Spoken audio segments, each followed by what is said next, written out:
À quoi pensez-vous lorsque l'on vous parle de Noël ? Au Père Noël sans doute ? Ou peut-être au sapin ?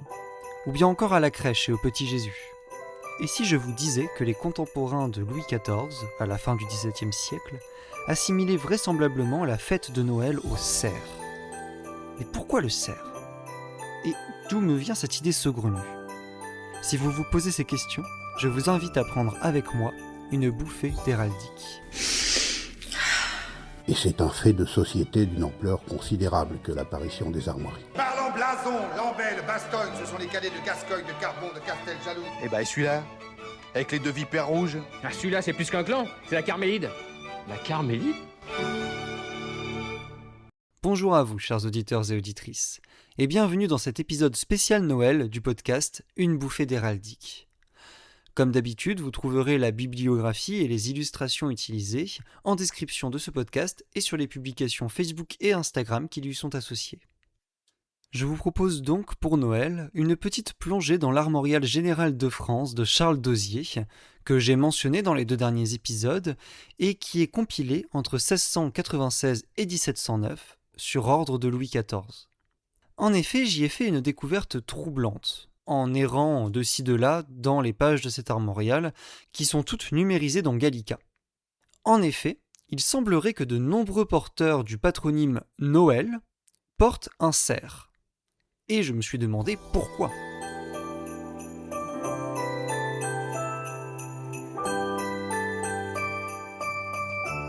En effet, sur les 48 armoiries associées à des personnes portant le patronyme Noël, 9 représentent un cerf, c'est un peu plus d'un sixième.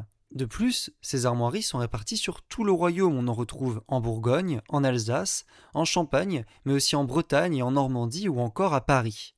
Mais le plus intriguant, c'est que un type de ces armoiries au cerf ressort particulièrement. 6 d'entre elles sont de sable au cerf passant d'or, c'est-à-dire 2/3 des armoiries au cerf. Cette importance statistique des armoiries au cerf appartenant à des Noëls, et d'autant plus la prédominance de ce dernier type, ne peut pas être une coïncidence. Il y a donc vraisemblablement un lien établi entre le cerf et le nom Noël, mais il n'y a pas véritablement de lien étymologique évident, en tout cas je n'en ai pas trouvé. Et c'est ainsi que vient la question du pourquoi. Pourquoi cette association statistiquement importante entre des armoiries au cerf et des gens portant le patronyme Noël. J'ai donc pensé que des hypothèses pourraient naître d'une étude de leurs porteurs. Donc je vais essayer dans cet épisode de retrouver les êtres humains, mais aussi les idées et les représentations qu'ils avaient à leur époque. Peut-être que ces porteurs d'armoiries au cerf sont principalement des chasseurs, des nobles, ou alors qu'il s'agit de jeux de mots avec leur métier. Mais il faut noter que ces armoiries ne viennent pas forcément d'un choix de leurs porteurs dans l'armorial d'Hozier. Il y a aussi des armoiries attribuées d'office. Bref, commençons donc. Qui sont les Noëls qui portent des armoiries au cerf dans l'armorial d'Hozier ?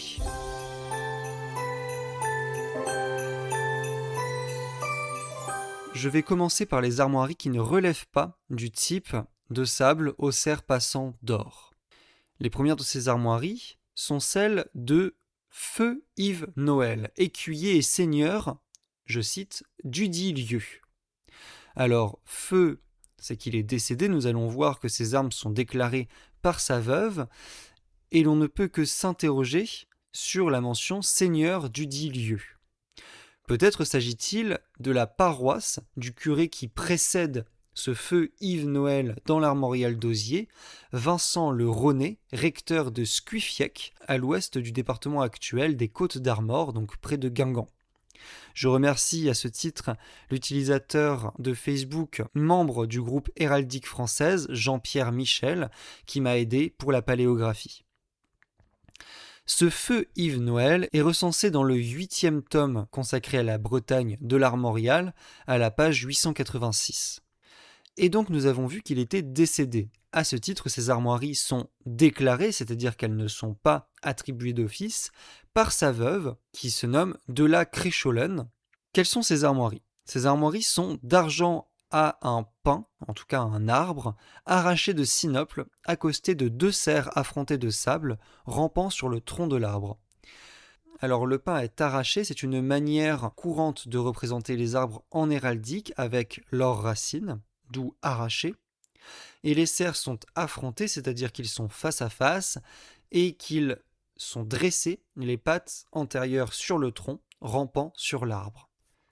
Toutefois, ces armes nous sont connues par d'autres sources et on les retrouve ensuite au XIXe siècle dans l'Armorial général d'Europe de Jean-Baptiste Richtap, publié en 1861, où l'on trouve une famille Noël ou Nouël de la ville Hulin qui porte ces mêmes armoiries.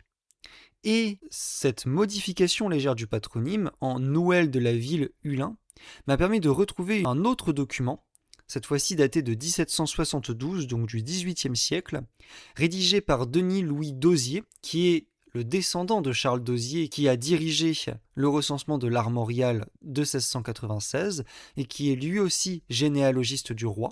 Ce document est aujourd'hui conservé dans les archives personnelles de Jean-François Cohent et transcrit par celui-ci sur le site Toutkentil qui recense de nombreuses archives de la noblesse bretonne. Quel est ce document ? Il s'agit de preuves de noblesse réunies pour l'admission de Rose Françoise Nouël de la ville Hulin parmi les demoiselles de Saint-Cyr. Ces preuves de noblesse s'étendent sur 4 générations avec la description des armoiries de ses ancêtres, et ce jusqu'à la fin du XVIIe siècle où l'on retrouve son bisaïeul, Louis Nouël, seigneur de Ville-Hulin, que j'ai pu retrouver lui aussi dans l'Armorial Dauzier, donc dans le même volume, mais à la page 651, avec plusieurs autres représentants de cette famille de la petite noblesse bretonne, qui sont eux aussi recensés sous le patronyme Nouël et non Noël. D'autres recherches m'ont permis de voir que ce document servant à prouver la noblesse de Rose Françoise a fonctionné, puisqu'elle est comptée dans la liste des demoiselles de Saint-Cyr par Fleury-Vindry en 1908. Elle est donc membre de la Maison royale de Saint-Louis à Saint-Cyr, qui est fondée par Madame de Maintenon en 1686, pour donner une éducation aux jeunes filles de la noblesse désargentée, mais aussi à payer leur dot, une somme d'argent qui accompagne la mariée pour son mariage, dot qui est donc payée par le roi. Bref, donc ces armoiries sont connues par ailleurs, et il s'agit d'armoiries d'un petit noble breton, et on peut ici faire l'hypothèse que les serfs de ces armoiries sont peut-être une référence à son statut de chasseur, puisque les nobles sont les seuls à pouvoir chasser, au détriment des roturiers, et l'on sait, par Michel Pastoureau, que le cerf, à partir du Moyen-Âge, est le gibier attitré des rois et des princes, donc un gibier très noble. Donc peut-être que cet arbre et ce cerf sont simplement des références à la chasse, à la vénerie.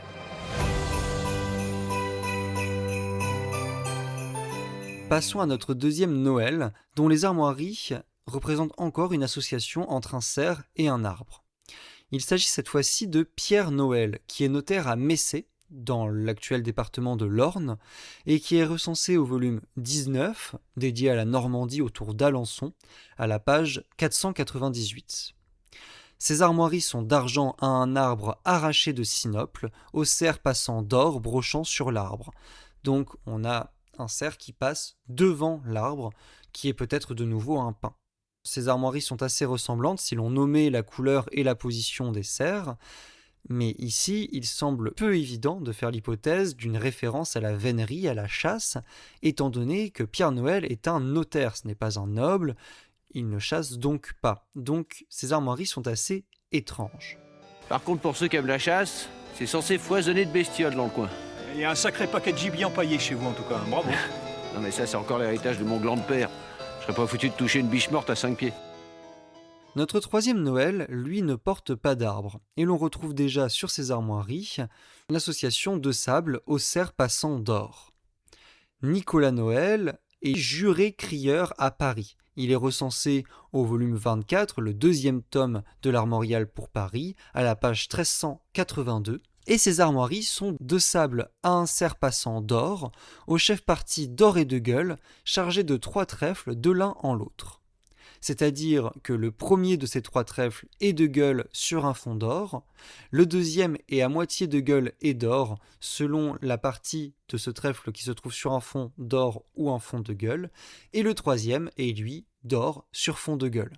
Ces armoiries de Nicolas Noël sont assez étonnantes. En effet, elles appartiennent à un groupe de 6 armoiries appartenant à 6 jurés crieurs, qui sont donc chargés de crier les ordonnances royales ou de police, mais aussi les traités de paix dans Paris.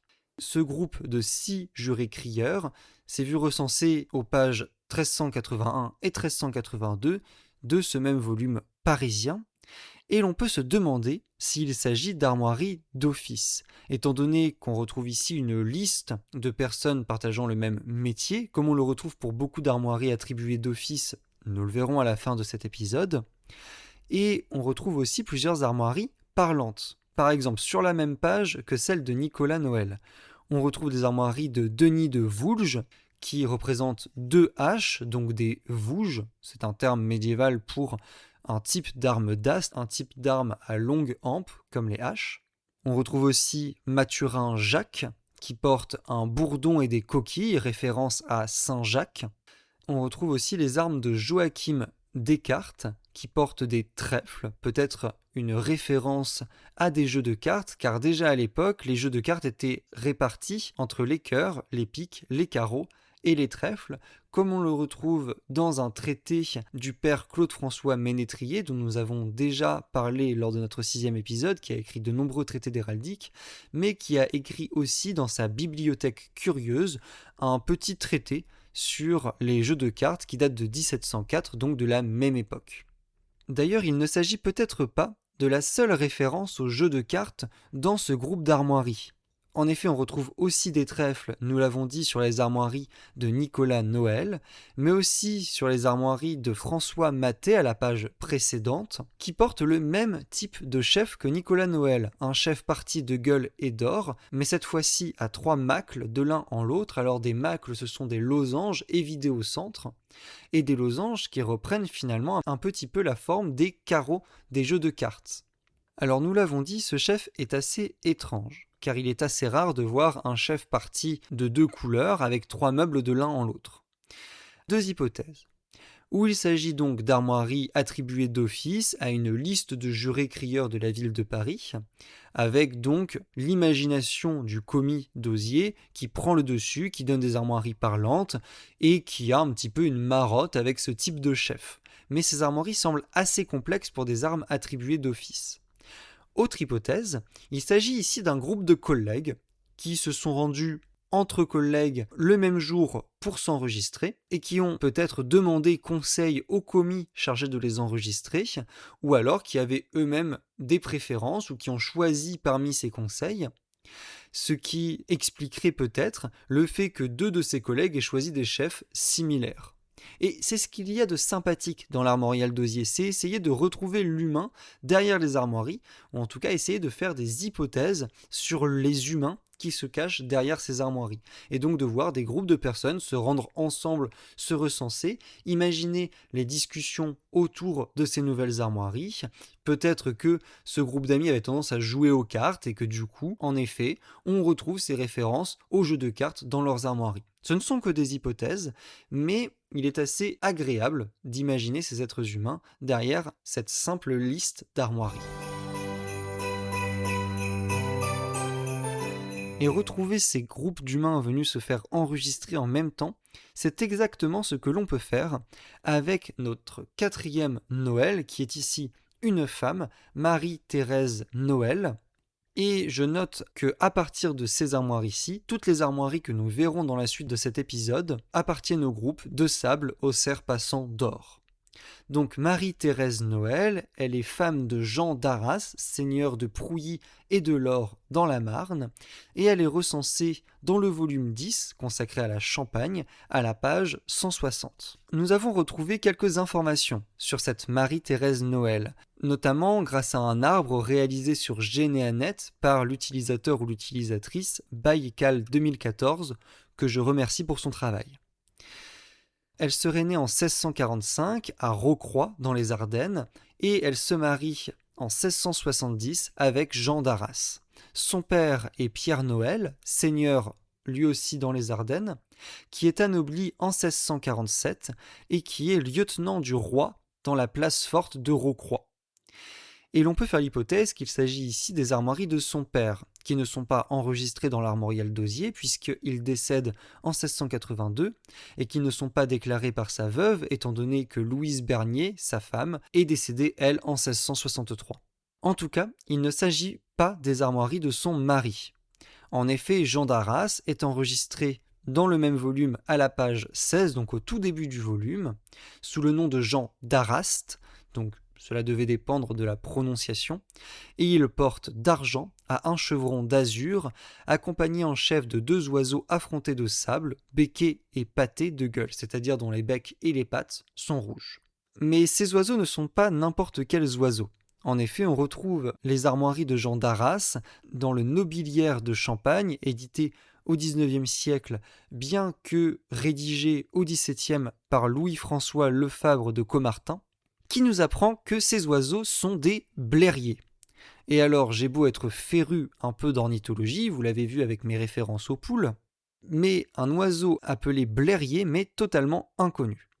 C'est alors que, sur les conseils de Caroline Simonet, membre de la Société française d'héraldique et de sigillographie, je me suis plongé dans un dictionnaire étymologique du français qu'est le Französisches Etymologisches Wörterbuch, donc un dictionnaire étymologique suisse-allemand, qui nous apprend que blérier est un mot d'ancien français qui fait référence à la foulque macroule, un oiseau qui ressemble beaucoup à la poule d'eau, qui appartient d'ailleurs à la même famille.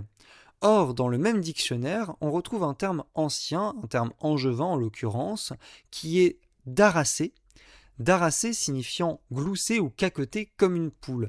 Et donc on peut faire l'hypothèse ici, même si il s'agit d'une hypothèse assez allusive, assez lointaine, que les armoiries de Jean d'Arras, d'argent à un chevron d'azur accompagné en chef de 2 blériers affrontés de sable, becqués et patés de gueule, sont en fait des armes parlantes, donc avec une référence à la poule d'eau qui glousse, qui caquette, comme d'Arras, d'Arasser.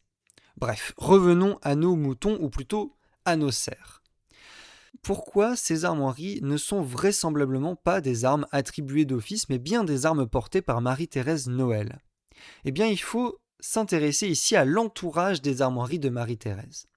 Au-dessus d'elle, nous retrouvons les armoiries de Suzanne d'Anglebermère, femme d'Alexandre de France. Et en dessous, nous retrouvons celle de Jeanne Michel de France, qui est peut-être la fille de Suzanne. Et je mets fin tout de suite au mystère, oui, il s'agit de la fille de Suzanne et d'Alexandre de France, car elle porte les mêmes armoiries que son père, facées d'argent et d'azur, les faces d'argent chargées de 6 fleurs de lys de gueule, posées 3, 2 et 1. Or, les armoiries d'Alexandre de France sont enregistrées elles aussi à la page 16, à côté des armoiries de Jean d'Arras, le mari de Marie-Thérèse Noël. Et donc on peut faire ici l'hypothèse que les familles d'Arras et de France sont des familles amies, d'autant plus que le premier est seigneur de Prouilly et le second seigneur de Vendeuil, près de Reims, qui sont des seigneuries séparées seulement par 5 km de distance. Donc ces 2 seigneurs peuvent très bien être venus se faire enregistrer ensemble dès 1696, dès le premier édit, puis après l'édit qui rend obligatoire cet enregistrement, en 1697, leurs femmes, qui sont donc vraisemblablement amies, seraient ensuite venues se faire recenser ensemble quelques pages plus loin. Donc de nouveau, on peut ici retrouver des individus derrière ces listes d'armoiries. Et il ne fait aucun doute que ces armoiries ne sont pas des armoiries attribuées d'office, donc ces armoiries de sable au cerf d'or sont réellement portées, et ce groupe n'est pas seulement issu de l'imagination des commis de Charles d'Hozier. Le père de Marie-Thérèse, Pierre Noël, les avait peut-être prises après son anoblissement, et sa fille continue à les porter. Restons dans l'est du royaume de France pour les 2 armoiries suivantes.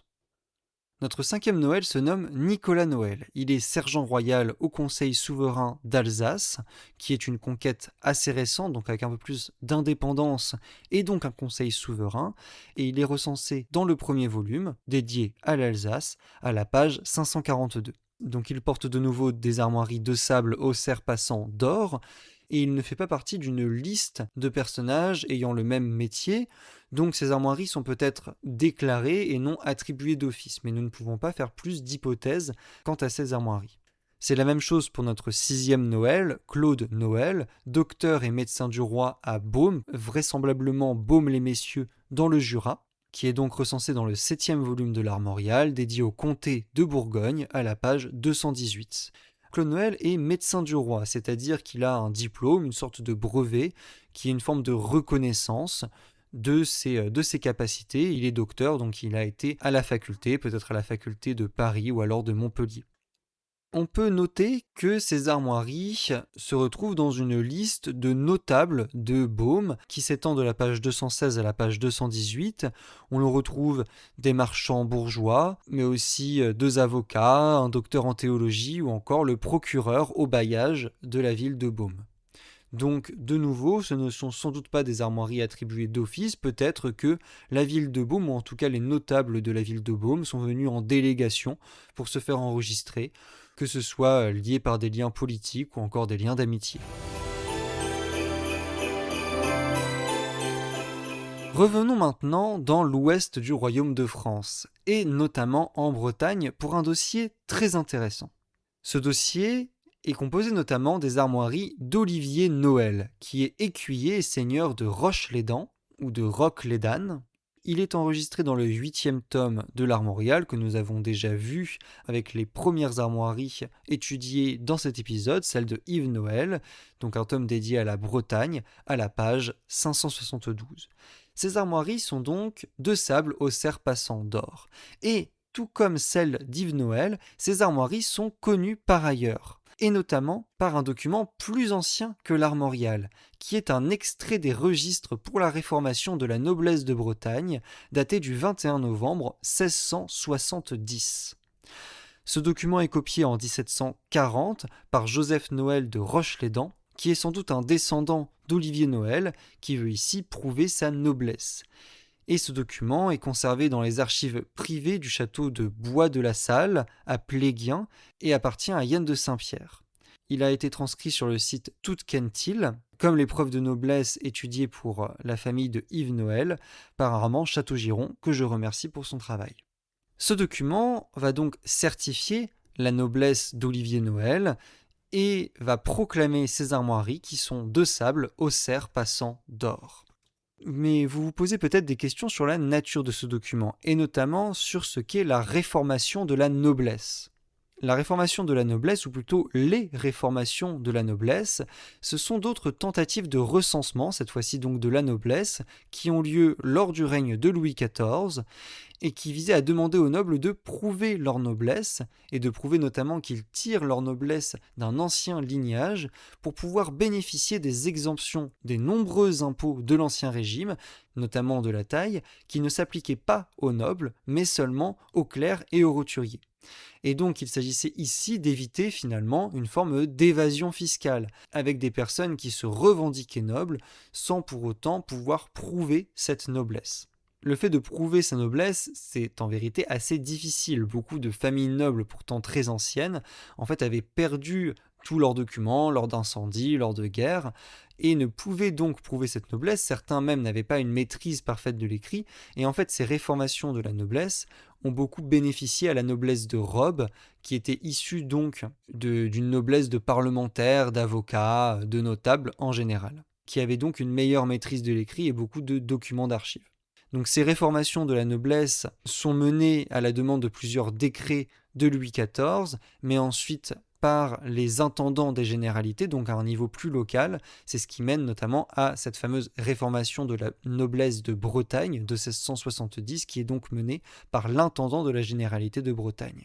Cette réformation va mener à la recherche systématique de ces preuves de noblesse dans les registres paroissiaux, et ces différents décrets et ces tentatives de réformation, on les retrouve notamment pendant les guerres, comme c'est le cas pour l'armorial d'Hozier, lorsque le royaume recherche des fonds pour mener ses guerres. Il faut noter qu'elles sont assez peu efficaces, ces réformations de la noblesse, car à côté de cela, il y a tout de même une augmentation du nombre de nobles pendant le règne de Louis XIV, par l'incorporation, je le disais, d'une noblesse de robe. Outre une mention ancienne de ces armoiries, cet extrait nous donne deux autres informations. Premièrement, de nouveau, une variation sur le nom d'Olivier Noël, qui est nommé parfois Nouel, parfois Nédéiec dans cet extrait. Donc peut-être Nédéiec, un nom plus breton que le Noël francisé. Et cela nous informe aussi sur la situation de sa seigneurie de Roche-les-Dents, dans la paroisse de Plourin, sans doute Plourin-les-Morlaix, près de Morlaix. Et ces armoiries sont connues par ailleurs plus tardivement, de nouveau dans l'armorial de Richtap au XIXe siècle, et cette fois-ci à la mention Noël ou Nédéiec de Roch-les-Danes. D'autres armoiries appartiennent peut-être à la même famille dans l'armorial d'Hozier, et il s'agit de celle de Thomas Noël, recteur de Saint-Jean, sûrement Saint-Jean-du-Doigt, au nord du Finistère, et à seulement 20 km de Plourin-les-Morlaix. On retrouve ces armoiries de sable au cerf d'or dans le même volume, le 8e volume dédié à la Bretagne, mais à la page 76. Et ce Thomas Noël n'est pas un noble mais un clerc, mais il est courant que les cadets de la noblesse entrent dans le clergé. Ici donc, il ne s'agit pas d'armoiries attribuées d'office, mais bien d'armoiries appartenant à la petite noblesse bretonne. Ah ben en fait c'est tout moisi en fait, seigneur breton. Enfin, notre dernier Noël est enregistré en Normandie, dans le tome 21, dédié à la généralité de Rouen, donc à la page 620. On ne connaît pas le prénom de ce Noël, mais il porte lui aussi des armoiries de sable au cerf passant d'or. Il est curé de Bienay, qui est aujourd'hui un hameau de la commune d'Étampuis, dans l'actuel département de Seine-Maritime.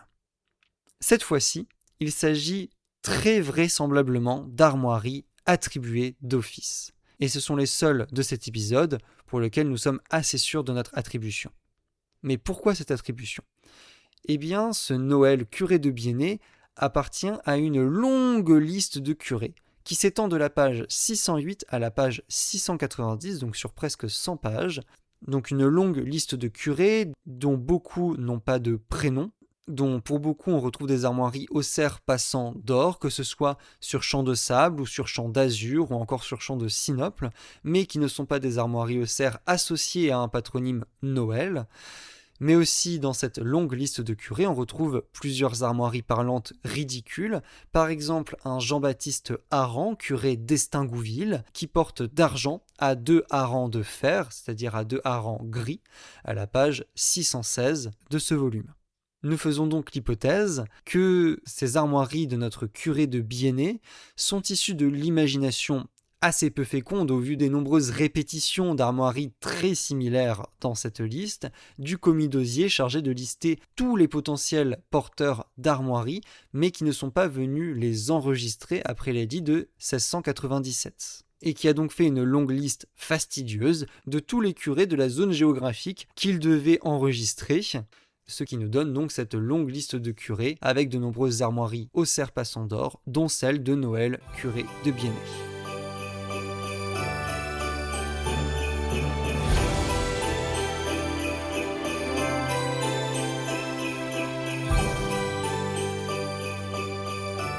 Après toute cette liste, pouvons-nous mieux répondre à notre question ? Pourquoi cette attribution du cerf à des personnes portant le patronyme Noël ?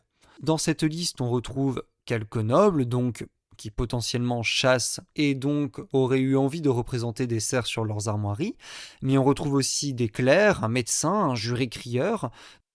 En outre, il est difficile de faire un lien direct entre Noël et le cerf dans le cadre d'armoiries parlantes. Pourtant, je pense que nous pouvons faire l'hypothèse qu'il s'agit ici d'armoiries parlantes allusives. En effet, comme je vous l'ai dit, il y a potentiellement un lien qui se fait dans les mentalités, dans les représentations d'Ancien Régime, entre le cerf et la fête chrétienne de Noël. Non, moi je crois qu'il faut que vous arrêtiez d'essayer de dire des trucs.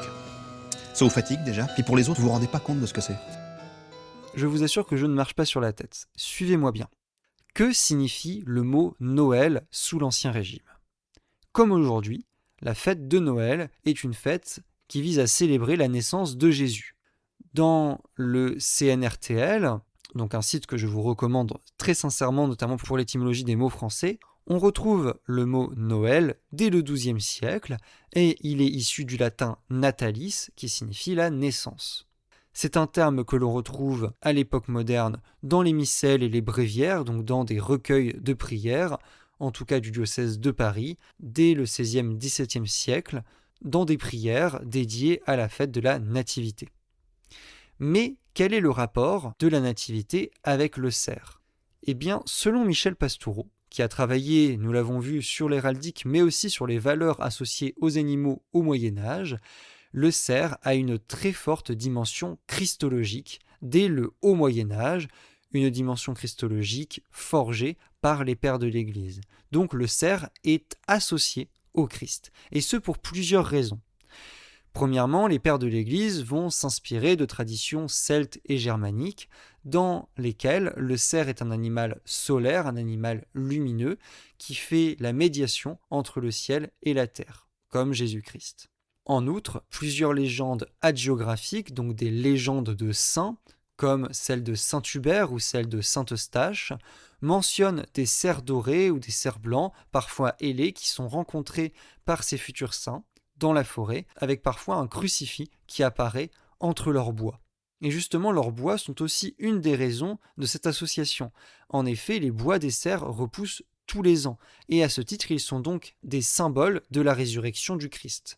Il y a en outre, et j'adore cette raison, un jeu de mots entre Cervus ou Servus, le cerf en latin, et Servus, avec un S, l'esclave en latin, et le mot Servus a d'ailleurs donné le mot ser, qui désigne le travailleur non libre au Moyen-Âge. Or, le mot Servus en latin désigne aussi le Christ en tant que serviteur. Enfin, dernière raison, il existe un psaume, le psaume 41, qui dit, je cite, « Comme un cerf altéré cherche l'eau vive, ainsi mon âme te cherche toi, mon Dieu. » Fin de citation. Le cerf est donc ici l'allégorie de l'homme juste qui cherche Dieu. Mais en outre, ce psaume est lié à une légende qui existe depuis l'Antiquité, qui est apparemment due à Aristote, puis transmise par de nombreux auteurs antiques puis médiévaux, qui fait du cerf l'ennemi du serpent.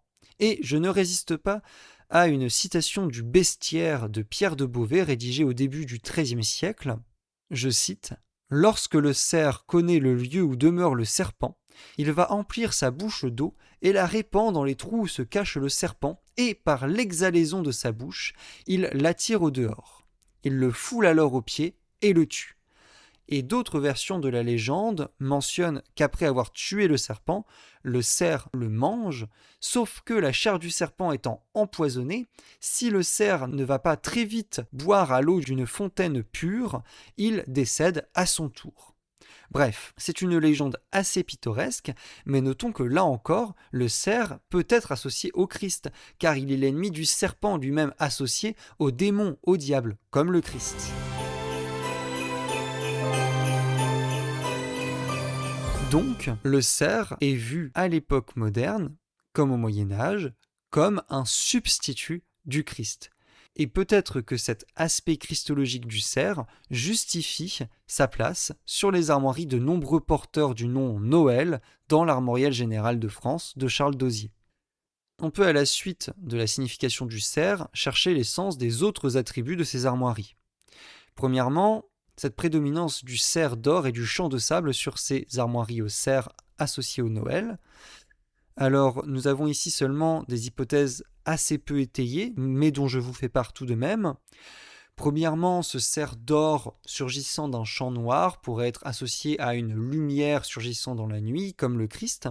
Une autre hypothèse plus étymologique, issue encore une fois de mes errances dans le Französisches Etymologisches Wörterbuch, nous montre que le terme Noël est un terme d'ancien français qui, outre la fête de la Nativité, signifie aussi quelque chose de noir.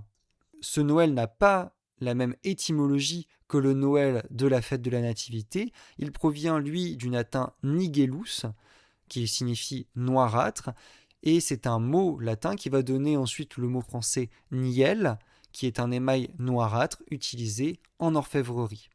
Et peut-être que ce sens de noir, de noirâtre du mot Noël va justifier ce fond noir. Encore une fois, je vous le dis, ces hypothèses sont très peu étayées. Peut-on maintenant trouver le sens de l'arbre qui apparaît dans deux armoiries de ce dossier, celle de Pierre Noël, mais aussi celle d'Yves Noël. Notamment quand on sait que l'arbre des armoiries de Yves Noël est décrit comme un pain. Il est tentant donc de faire un lien avec le sapin de Noël.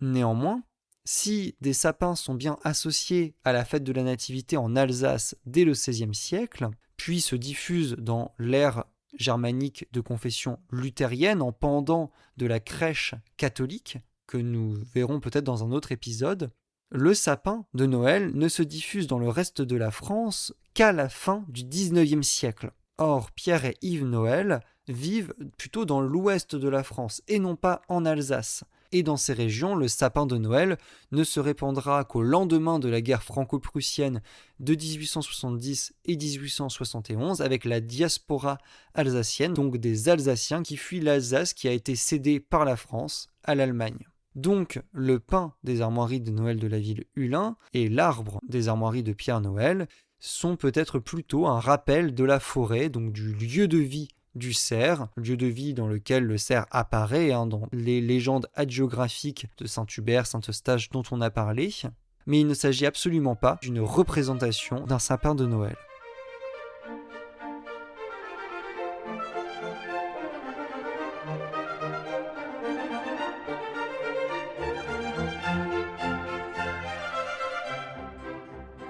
À la fin de cet épisode, nous avons donc peut-être découvert pourquoi plusieurs porteurs du patronyme Noël, partout en France, recensés dans l'armorial d'Hozier, portent des armoiries au cerf. Il s'agirait donc d'armoiries parlantes qui font allusion à l'association ancienne du cerf et du Christ qui naît à Noël. Et ce petit dossier est pour moi une démonstration des questions qui peuvent être amenées par l'étude des armoiries, et en particulier des armoiries de l'armorial d'Hozier, qui sont parfois choisis par leurs porteurs, parfois imposés par les commis, mais qui nous informent toujours sur les mentalités des hommes et des femmes de l'Ancien Régime. Après cette conclusion, je vous souhaite un joyeux Noël et une agréable fin d'année, et je vous dis à l'année prochaine pour une nouvelle bouffée d'héraldique.